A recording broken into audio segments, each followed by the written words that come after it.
Okay, Assalamualaikum. So apa khabar semua? Actually I don't know whether this gonna work or not, but I'm gonna try.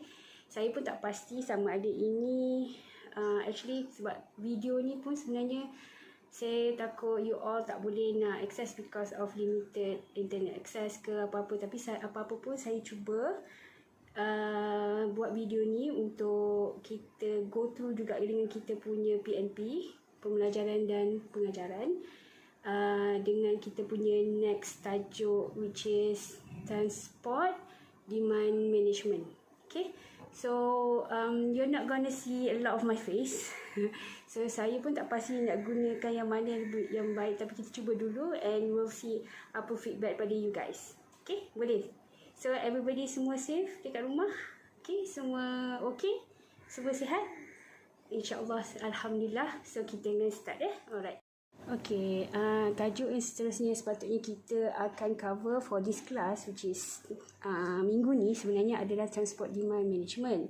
Okay, transport demand management ni basically dia adalah merupakan satu strategi atau polisi kerajaan ataupun state government yang actually bertujuan untuk reduce travel demand atau redistribute, okay, buat secara pembahagian yang lebih baik kepada permintaan perjalanan, di mana space dan juga space maksudnya lokasi mereka dan juga pada masa yang mereka perlukan untuk melakukan perjalanan tersebut. So fokus on TDM ni merupakan fokus untuk memahami macam mana ataupun how people make their transportation decision and try to help them to use their infrastructure in place of transit dengan gunakan ride sharing, whether berjalan ataupun cycling dan juga telework. Okay, so TDM juga merupakan satu strategi yang sepatutnya adalah cost effective in guiding the design of the transportation dan physical infrastructure, so that the alternative selain daripada membawa kereta peribadi are naturally encouraged dan our system are better than balanced. So maksudnya pembahagian orang yang membawa kereta peribadi dengan orang yang menggunakan public transportation adalah lebih seimbang berserta dengan orang yang menggunakan non-motorized vehicle. Okay, alright. So transport demand management merupakan dia lebih kepada memfokuskan kepada people first. Okay, and function adalah level keduanya. Okay, so dia terbahagi kepada dua peringkat, iaitu basic level dan juga deeper dimension. Okay, when you talk about basic level ni, ia merupakan peringkat awalan, iaitu daripada segi peringkat awareness, bagaimana kita nak encourage dengan memberi insentif kepada mereka untuk lebih menggunakan public transportation daripada menggunakan kenderaan peribadi mereka lah. Okay, so counterbalance dan incentive to drive that are so prevalent in subsidize of parking and routes. So bila kita tahu, kita sendiri nampak dan kita sendiri tahu, apabila kebanyakan kita yang menggunakan private cars, kita akan memberi impact kepada perlunya lebih banyak parking slots dan juga lebih banyak ataupun menggunakan lebih banyak ruang dekat dalam kita punya jalan raya lah. Okay, so traditional and innovative technology-based service to help people use transit, ride sharing, walking, biking and also telework. Okay, so itu adalah daripada basic level. Dan deeper dimension pula adalah lebih fokus kepada apakah prinsipal yang sepatutnya memberi panduan kepada apa yang kita, bagaimana kita nak mereka bentuk kita punya sistem pengangkutan, kita punya infrastruktur fizikal, dan juga apakah alternatif yang boleh kita offer dari alternatif yang kita boleh offer daripada orang yang menggunakan kenderaan persendirian untuk secara naturally, secara semula jadi akan bertukar untuk lebih ingin menggunakan public transportation. Okay, supaya both public dan juga private car adalah lebih seimbang. So, inisiatif yang penting di sini adalah seperti transit oriented development, complete street, walkable activities center, liability dan juga sustainability initiative dan juga integrated corridor management. So, bila kita tengok daripada keadaan di sekitar kawasan yang kita duduk, ada juga sebenarnya kawasan-kawasan yang ada sedikit kemudahan-kemudahan yang kita bincangkan tadi ini di-offer lah oleh developer, tapi at the moment tak semua tempat ada inisiatif-inisiatif yang kita sebutkan tadi. Okay. So, aplikasi of transportation demand management sebenarnya adalah kita ingin mengurangkan kesesakan. Itu yang paling utama. Okay. So, bila kita tengok pada kesesakan, so ada banyak perkara yang kita rugi di sini disebabkan oleh traffic congestion.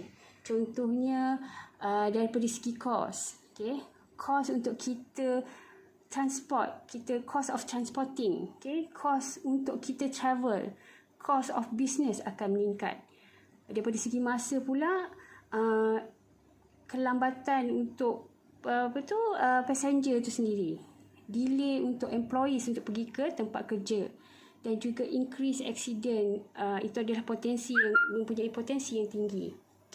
Daripada segi life pula, bila kita dalam keadaan traffic congestion ni, kita akan rasa lebih stres.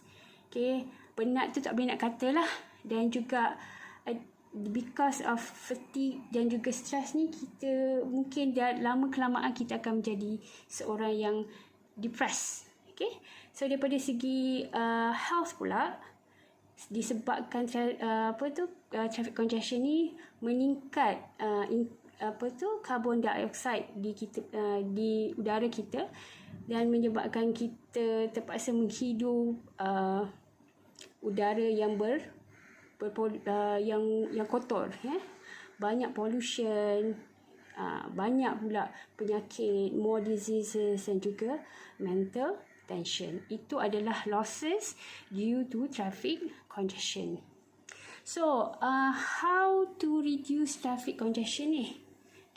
So, adakah kita nak untuk kurangkan traffic congestion ni, kita nak tambah lagi jalan-jalan baru, build new roads, ataupun kita besarkan lagi jalan-jalan yang sedia ada, atau kita beri private participation untuk certain road users. Untuk contohnya gunakan existing road, tapi kita beri jalan-jalan khas untuk contohnya kita punya bus, private lane, untuk kita punya BRT or something like that. Ataupun kita boleh juga kita offer alternatif lain, contohnya more public transportation system. Mungkin develop waterways ataupun wherever possible. Kita boleh ke buat rasanya kita buat waterways? Rasa Johor mungkin ada jugalah tempat-tempat yang kita boleh buat water taxi, tapi tak pastilah kalau di Kuala Lumpur dan di tempat-tempat lain. Tapi sebenarnya waterways ni basically telah ada daripada zaman dulu lagi. Sebelum ada jalan raya, sebenarnya manusia menggunakan waterways lebih banyak daripada menggunakan jalan raya. So, adakah kita boleh expand railway network kita yang dah ada? Sekarang cuma di KL yang kita nampak digunakan secara rapidly. Bagaimana pula kalau kita boleh adopt benda yang sama atau kita replicate benda yang sama di tempat-tempat lain, contohnya di Penang ataupun di Johor, ya. So implementation metro rails, kita dah ada MRT, kita dah ada LRT, tapi kalau kita kata metro rails ni, kalau kita tengok daripada negara-negara di Europe dan juga seperti di Jepun, metro rail selalunya kita train underground. Underground ni walaupun dia payah untuk dibangunkan ataupun dikonstruk, tapi daripada segi expansion dia tu senang berlaku kerana dia tidak perlu melalui celah-celah bangunan. Okay, kita boleh redesign underground punya routing dia tu lagi senang sebab dia tidak perlu maksudnya kalau dah ada bangunan, kita kena pergi melalui celah-celah bangunan dan seperti yang kita ada di Kuala Lumpur lah. Okay, so these are actually beberapa alternatif yang kita boleh fikirkan untuk bagaimana kita nak reduce traffic congestion. Okay, so what happened to this existing road?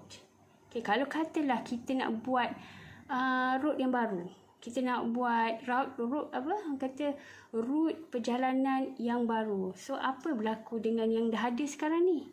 Okay, dan kalau kita nak widen the road yang dah ada sekarang ni, ada ke space untuk kita widenkan? Okay, especially tempat-tempat ataupun city yang telah mature seperti Kuala Lumpur yang memang dah tak ada dah lagi space untuk kita expand kita punya route kita, ataupun kita nak tambah lagi lane dah maksimum dah. So what happens to that?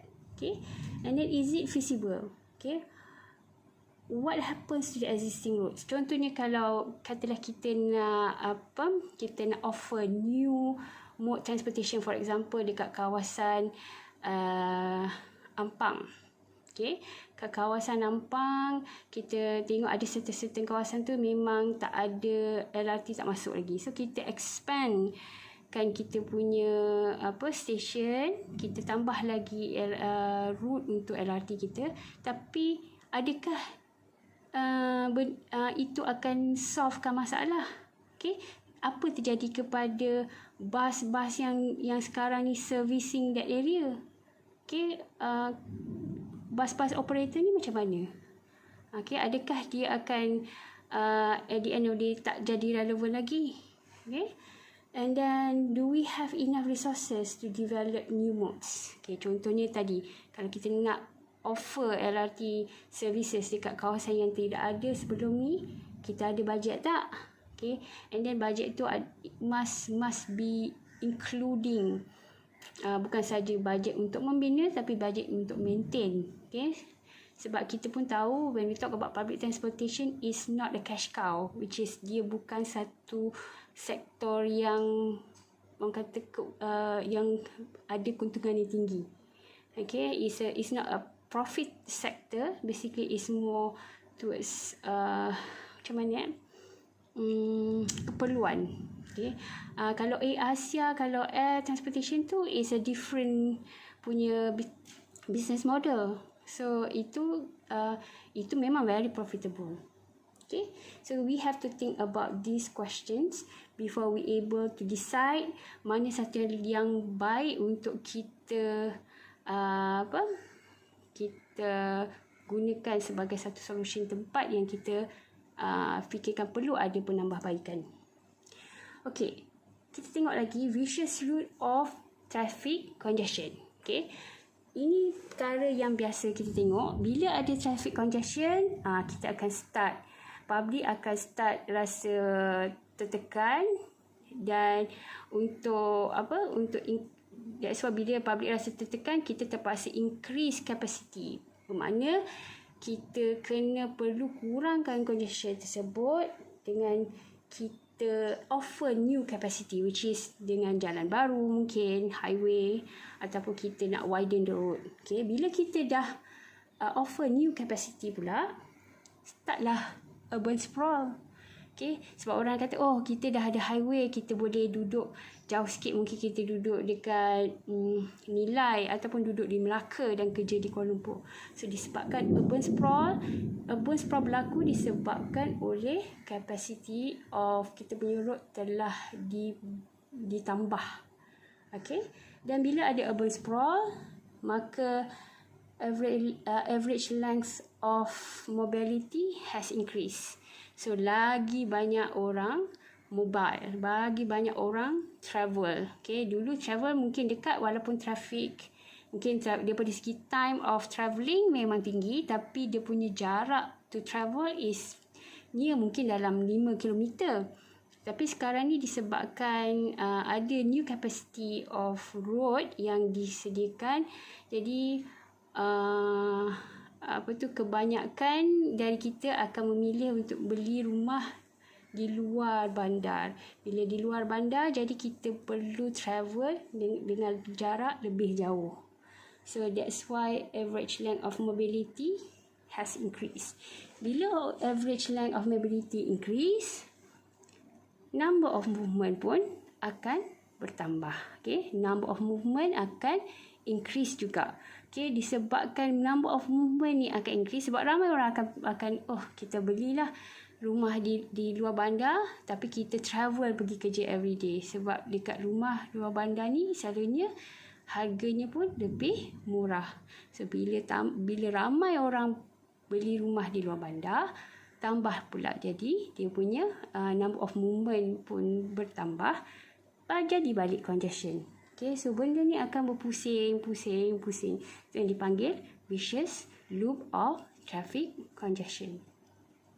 Okay, so apa sebenarnya alternatif yang kita boleh offer? Okay, traditional measure kita tengok pada alternative mode dan juga road development. Okay, so kalau alternative road usually is menggunakan huge investment. Bukan setakat investment saja, tenaga dan ada resources juga diperlukan untuk kita bina atau kita operate serta kita selenggara new alternative ni. Okay, kalau kita tengok pula daripada segi road development, where the congestion is maximum, there is hardly any space available to widen the road. So kalau kita nak expand the road, kita nak tambah daripada 3 lane jadi 5 lane pun dah tak ada space untuk kita expand. So the constraint is bukan saja space, energy, finance, environment juga. Okay, so what is the alternative approach? So instead of increasing the capacity of transportation system, use the existing system efficiently. So instead of increasing supply to demand, kita control demand to meet available supply. Okay, control demand, meet available supply. Bukan kita give supply to satisfy demand. Itu kalau kita meniaga ya. Tapi ini kita lebih kepada macam mana kita nak control kita punya penggunaan jalan raya kita. Okey, kita sambung Turi. Tadi ada azan sekejap, so kita sambung. Okay, so seperti mana yang kita tahu, travel demand management aims at reducing demand at the first place. Itu adalah aim utama dia. Dan bukannya untuk extending facilities untuk meet for ever growing demand. So kita tahu demand untuk travel ni sentiasa akan bertambah. So kita tak boleh nak commit untuk untuk satisfy the demand yang always growing ni. So kita need to have paradigm shift.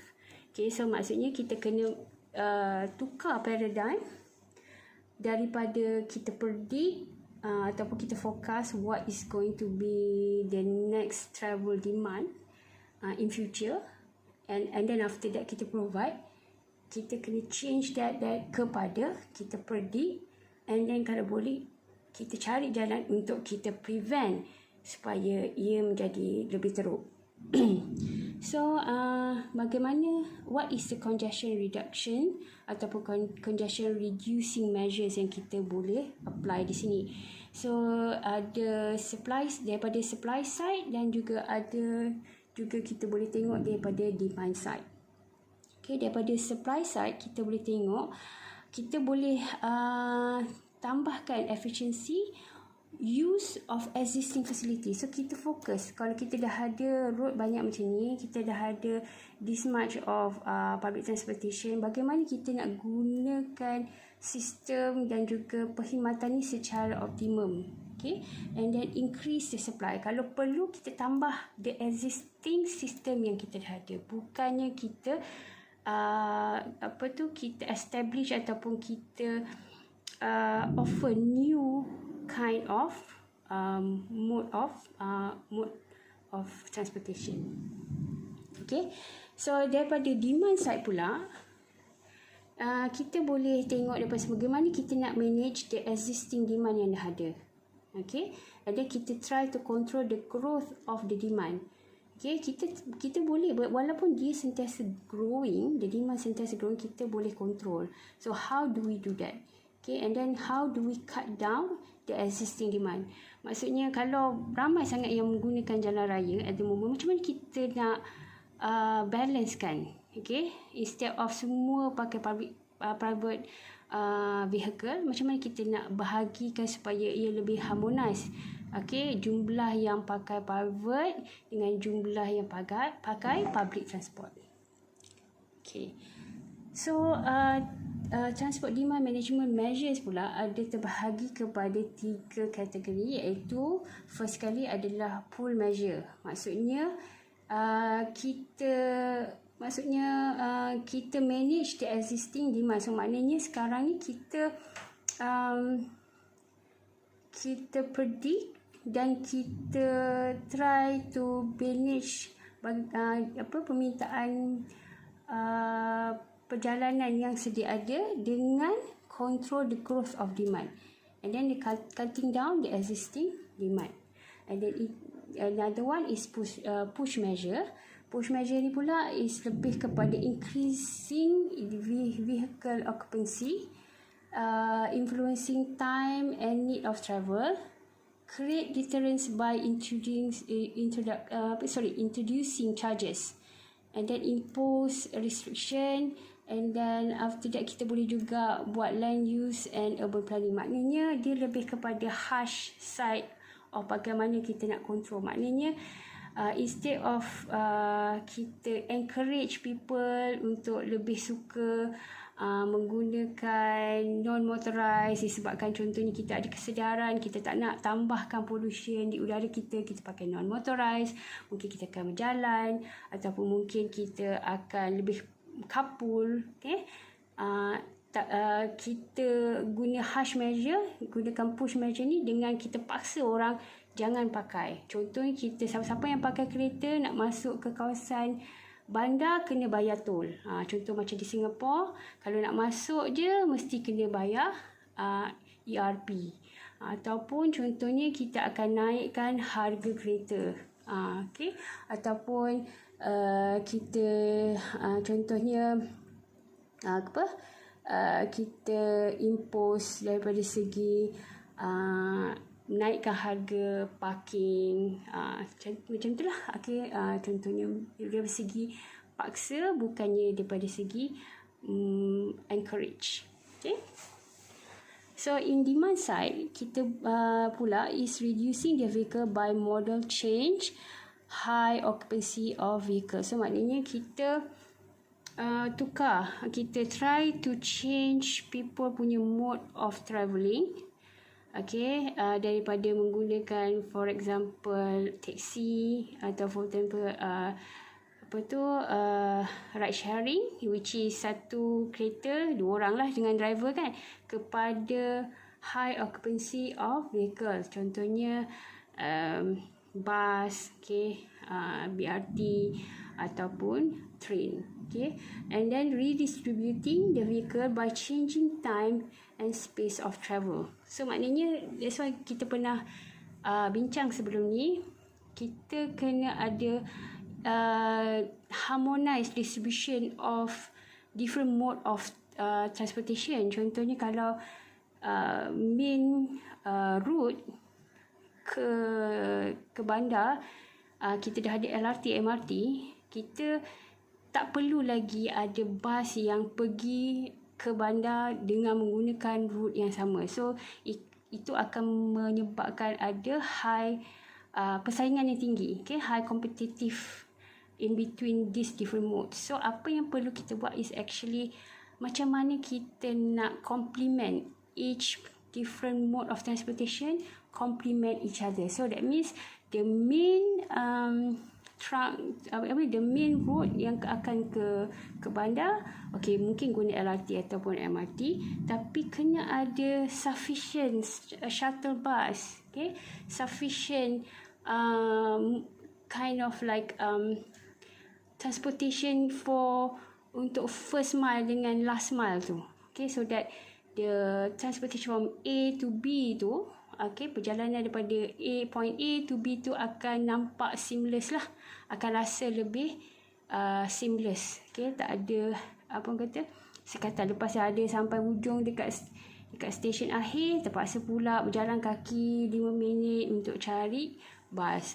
So itu nak maknanya dia tak harmonize lah, okay. Okay, macam tadi kita cakap tadi, push and pull measure ni, pull measure aims at attracting the road user to use alternative mode, okay, attractive secara pujuk, okay, pujuk ataupun beri kesedaran so that everybody feels that oh baguslah kita kena tukar, okay.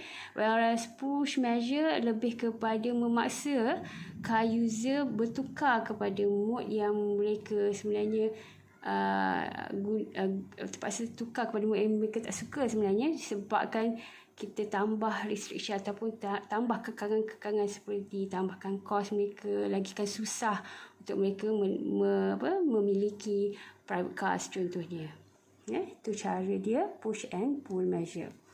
So pull measure ni antaranya adalah kita gunakan integrated mode of transportation. Contohnya kita make sure ada facility seperti park and ride, okay, kiss and ride, okay. And then traffic management daripada segi efficient use via traffic engineering measure, okay. Kita boleh guna cara itu juga untuk kita encourage people to change mode of transportation. Improve the alternative mode. Contohnya kita kena buat banyak penambahbaikan kepada kita punya public transportation.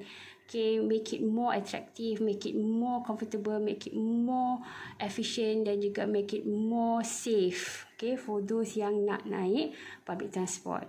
And then make sure ada pra-transit. Okay, pra-transit. Okay, so that the travel, the journey is seamless. Okay, and then kita encourage juga facility yang akan promote non motorized vehicle seperti bicycling, walking. Okay, kalau kita cantikkan pedestrian walk, okay, lagi banyaklah orang akan berjalan, make it more safety, okay, tak compete dengan road users yang lain. And kita boleh juga guna new technologies, for example intelligent transport system yang mungkin seperti menggunakan low emission vehicle, hybrid mungkin ataupun battery operated vehicle, and new underground delivery system. Okay, kita tak pernah ada lagi ni new underground delivery system ni. It will be very very interesting. Okay. Alright, daripada segi push measure pula banyak juga yang kita boleh cuba. Okay, for example increase vehicle capacity. Contohnya kita paksa orang untuk carpool, van pool, okay, kita public and private transit including bus pool, okay, non motorized travel including bicycle and also walking.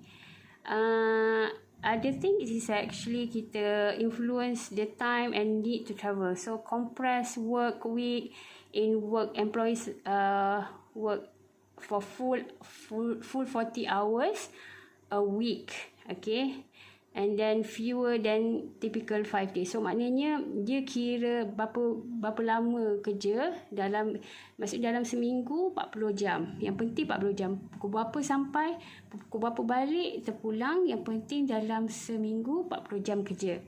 Okay, so dengan cara ni mungkin akan distribute lah. Mungkin akan lebih distribute dia punya waktu perjalanan pekerja.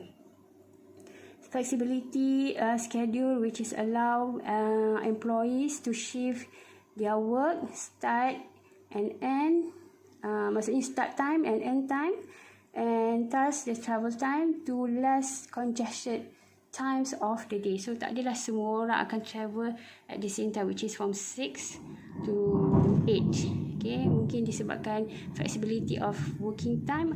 Ada juga yang akan masuk pukul 9, 8.30, mungkin pukul 9.30. So ada variety of travel time. Bukan variety, maksudnya differences of travel time, especially during peak hours. Itu juga introduce charges. For example, parking surcharge placed on parking lots. And then congestion pricing. So waktu congestion, siapa-siapa yang menggunakan kereta peribadi yang akan masuk ke kawasan congestion akan di-charge dengan congestion pricing. Increase tax on fuel dan juga vehicle ownership taxation. So bila kita impose, kita akan beri kekangan kepada car owner untuk ownership, untuk own a car. So less lah pembelian kereta, dan of course in the long run kuranglah kereta di jalan raya. And then impose restriction, contohnya daripada segi no entry to highly congested area, time restriction for parking, okay, and on street parking control. So bila kita ada impose macam ni, mungkin menyebabkan orang lebih rasa berbaloi untuk tidak membawa kereta peribadi. Okay, sorry. Land use policy and urban planning. Okay, this is our part basically. So kita in a way it's actually depends pada government punya arah tuju juga. So dengan ada proper land use policy and urban planning, a lot can be done actually. Seperti macam kita boleh go towards compact city, which is intensive development with mixed land use, okay, transport rented development. Okay, so kita banyak discuss pasal TOD ni. So kita ada, tapi sama ada dia efektif atau tidak. So sebenarnya boleh buat satu study on that actually. Okay, sebab daripada segi apa yang kita tengok, it doesn't serve what it actually supposed to to solve, kan. So location of major trip intensive land uses in area well served by public transport and providing a mix of local services within walking distance of their surrounding neighborhood. So kalau lagi dekat tempat-tempat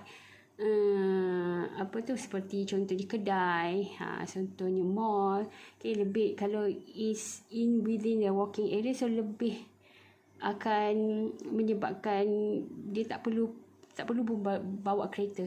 Okay, tak perlu bawa kereta, ataupun boleh saja berjalan kaki untuk pergi ke kedai-kedai. Okay, so effectiveness transport development management measures. So kita boleh tengok effectiveness tu dengan dua cara. Yang pertama, kita tengok daripada traditional measures, which is increasing the supply and adding to existing facilities is considered most effective in reducing congestion, but are also most expensive and difficult to implement, operate and also maintain. Okay, and then TDM measure pula is though these are significantly cheaper and easier to implement, and maintained, there is much controversy and speculation about strength, role and effectiveness of TDM solution. So, ada actually a study yang telah dibuat untuk melihat apakah impact of TDM measure on user behavior dan respond to verify its effectiveness. Okay. So, behavioral impact to the TDM measure. Okay. So, TDM measure kita tahu when enforced is impact the normal behavior of road user. So, these impact are studied and predicted using behavioral theories. Okay. It is important to understand how this measure affect the commuter's travel option with respect to time, cost and also their convenience. Okay. So, a conceptual framework is prepared to determine whether TDM measure will be affect car use or not, or does it or and how. Good. So, this is the conceptual framework yang dibuat oleh study tu.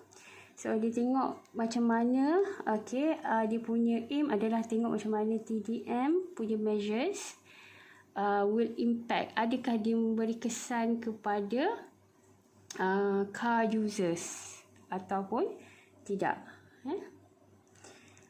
Okay, so the component of the framework tu tadi, which is TDM. TDM adalah TDM measures yang telah dilakukan terhadap kawasan tu adalah road pricing, parking fees, improve service of public transport and improve walk path. Okay, and then a travel choice. Okay, untuk penduduk di kawasan itu adalah stay at home, carpooling, telecommuting, chain, purpose destination and departure time. So, trip chain attribute pula adalah travel cost, travel time, convenience, purpose. Individual factor dari segi demografik adalah income, attitude seseorang tu, work situation, and then travel pattern. Okay, and situational factors pula adalah cuaca, time pressure, weekday ataupun weekend, and then family structure, sama ada dia adalah bujang ataupun dia mempunyai family yang ada anak, something like that. Okay. So, in behavior study pula, TDM measures affect trip chain attribute that leads to a different travel choice. Okay, public information of pool measure may also lead to formation of positive goal. Okay, change in trip chain attribute may also lead to formation of goal by road user, and travel choice to be made will be the one that is nearest to the goal. Okay, individual and situational factors are not influenced by TDM, but majority influences the goal, implementation and travel choice. So, push measure may lead to formation of goal, but more implementation, policy makers should introduce attractive pull measures. Okay. Alright. So, ini adalah dapatan daripada study tersebut. Okay. So, conclusion from this study adalah type of measure required to break a habit may not be the same as required to yield a new habit.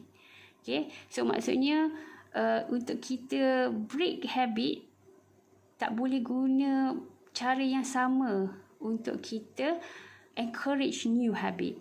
Okay, a push measure may influence road user to reduce car use, but due to lack of availability beneficial alternative, car user may not show positive results. Okay, similarly, informing road user about pull measure may attract them to non-motorized or public transport, but user may not be willing to change his travel pattern. Push measure may be helpful to break the habit, and pull measure have potential to attract user to form new habits. So therefore, it is advised to use both push and pull measure together untuk dapatkan satu perubahan yang significant in people travel behavior.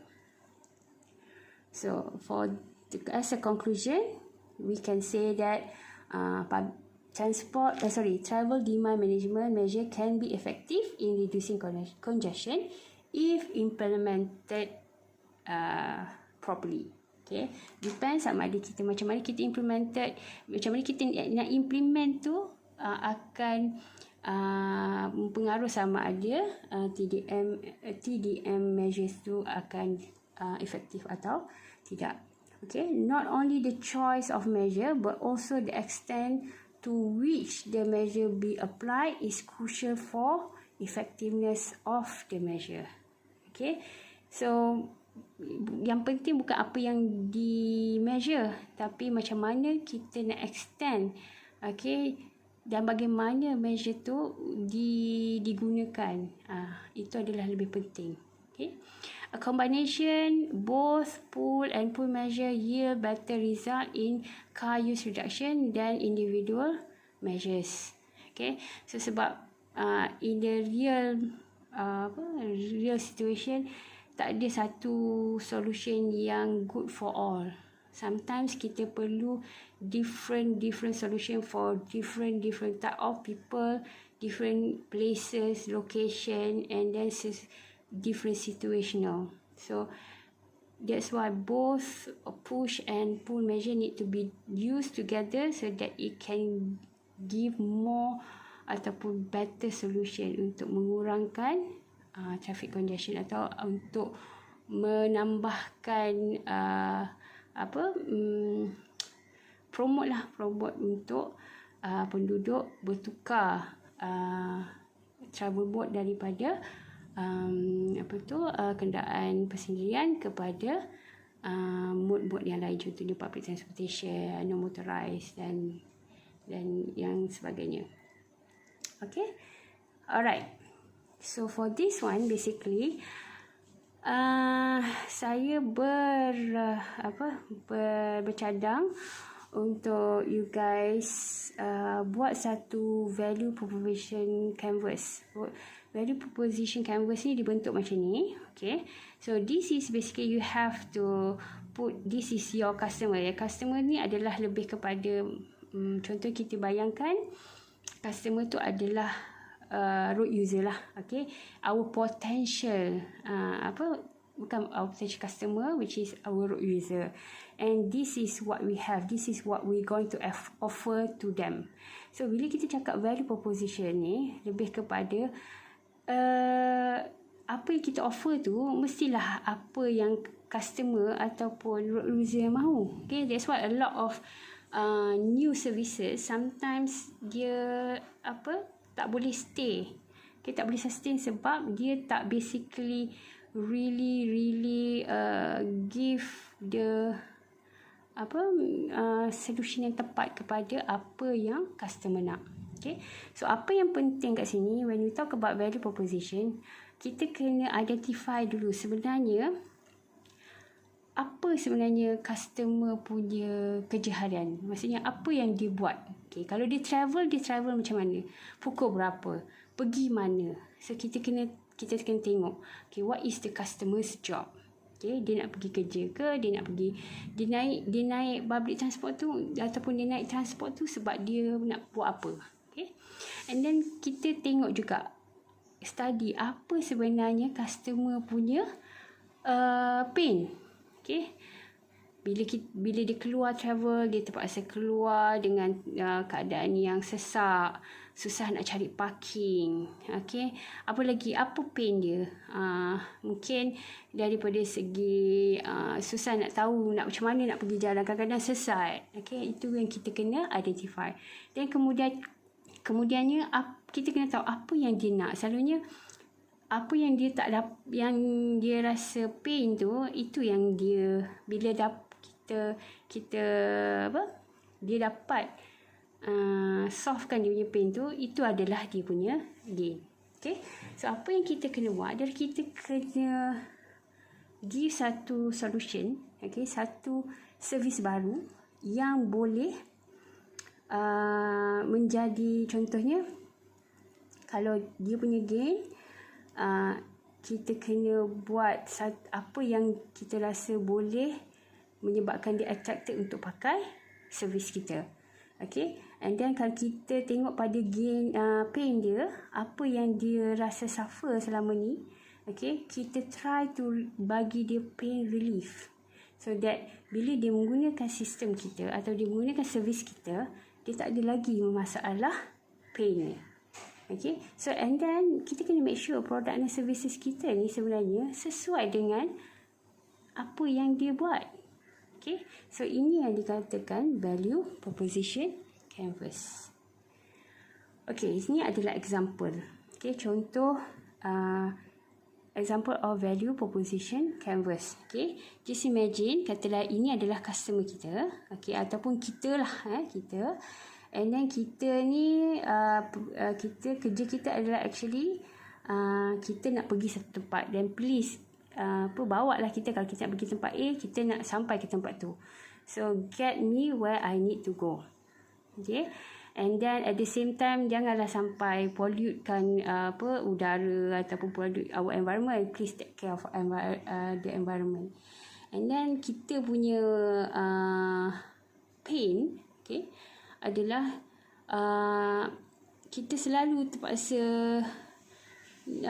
tak tahu kat mana tempat kita. Kalau kita nak pergi kat tempat tu, kita tak tahu cara nak pergi sana, so kita selalu lost lah. Okay, kita occasionally occasionally scarred of resources. Sometimes kita tak ada kereta, mungkin sometimes kita ada kereta tapi sesak, nak pergi sana susah, okay, ataupun high cost of ownership, so kita nak beli kereta pun mahal, okay, kita tak mampu. And at the same time, gas, diesel not environmental friendly. Kita very environmental focus punya orang lah, okay. And unsure of direction, so kita nak pergi pun, katalah kita ni zaman yang tak ada Waze dengan tak ada GPS lah, tu masalah kita. And then also parking,